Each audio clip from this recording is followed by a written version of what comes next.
Hello everyone, so welcome to one more video. और इस video हम बात करने वाले हैं velocity of sound in terms of bulk modulus. तो मैं लिख देता हूँ यहाँ पे वेलोसिटी ऑफ साउंड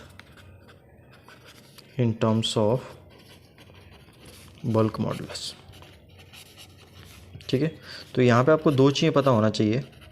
एक तो ये पता होना चाहिए वेलोसिटी साउंड क्या है, दूसरा आपको बल्क मॉडुलस पता होना चाहिए। ठीक है, तो मैं यहाँ पे बल्क मॉडुलस लिख देता हूँ सबसे पहले। तो बल्क मॉडुलस को हम शो किससे करते हैं, के से। ठीक है, बल्क मॉडुलस को के से शो करते हैं।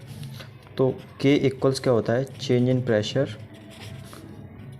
Pressure upon volumetric strain. ठीक है, अब इसको आप क्या कर सकते हैं, K equals D P upon D V change in volume upon volume. Volumetric strain क्या होता है, change in volume upon volume. ठीक है, यहाँ से आ गया आपका। दूसरा, यदि हम उसकी बात करें वेलोसिटी ऑफ साउंड, ठीक है, तो वेलोसिटी साउंड किस तरह से निकालते हैं, उसका फॉर्मूला क्या होता है, root D P upon D rho. इसमें डी पी क्या रिप्रेजेंट करता है, चेंज इन प्रेशर को, और डी रो क्या रिप्रेजेंट करता है, चेंज इन डेंसिटी को। अब देखिए, किसी भी प्रोसेस में क्या होता है, मास कांस्टेंट होता है, मास का कंजर्वेशन होता है, मास इज कांस्टेंट। ठीक है, मास कांस्टेंट होता है तो आप इसको क्या लिख सकते हो, m कांस्टेंट है तो मास को आप इस तरह से भी लिख सकते हो, m इक्वल्स c मतलब कांस्टेंट। तो m को क्या लिख सकते हो, डेंसिटी इंटू वॉल्यूम। भाई डेंसिटी क्या होता है, mass upon volume, multiply volume से कर दिया तो ये कांस्टेंट। अब क्या करते हैं, हम इसको इंटीग्रेट कर देते हैं, सॉरी इसको डिफरेंशिएट कर देते हैं। ठीक है, ऑन डिफरेंशिएटिंग। तो डिफरेंशिएट जब आप करोगे तो क्या होगा, बेसिकली इसमें ये भी वेरिएबल है और ये भी वेरिएबल है। ठीक है, तो दोनों का रिस्पेक्ट आपको करना पड़ेगा।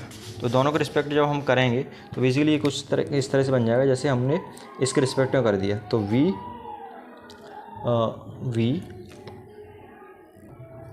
तो ये पहले हम कांस्टेंट ले लेते हैं इसको, तो V D rho plus rho D V, और कांस्टेंट का डिफरेंशिएशन करेंगे तो ज़ीरो आ जाएगा। तो यहाँ से यदि आप देखेंगे तो बेसिकली क्या मिल गया आपको, V D rho equals minus rho D V. ठीक है, तो यहाँ से यदि आप फर्दर इसको सॉल्व करेंगे तो क्या आ जाएगा आपको, D rho upon D V. ठीक है, इक्वल्स क्या आ जाएगा, माइनस रो अपॉन वी। इसको फर्दर आप ऐसे भी लिख सकते हैं, कैसे लिख सकते हैं, D rho upon rho, D rho upon rho, ये रो मैंने इस तरह भेज दिया, इक्वल्स क्या आ जाएगा, डी वी अपॉन वी। ठीक है, आपको एक चीज़ और ध्यान रखना है कि वॉल्यूम यहाँ पे नेगेटिव होता है। ठीक है, माइनस का साइन होता है वॉल्यूमेट्रिक स्ट्रेन में। ओके, तो ये हो गया। ये वैल्यू मैं क्या करता हूँ, यहाँ पे पुट अप कर देता हूँ। ठीक है, ये वैल्यू मैंने पुट अप करता हूँ बल्क मॉडुलस वाले इक्वेशन में। तो बल्क मॉडुलस क्या है, बेसिकली बल्क मॉडुलस आपका K equals D P upon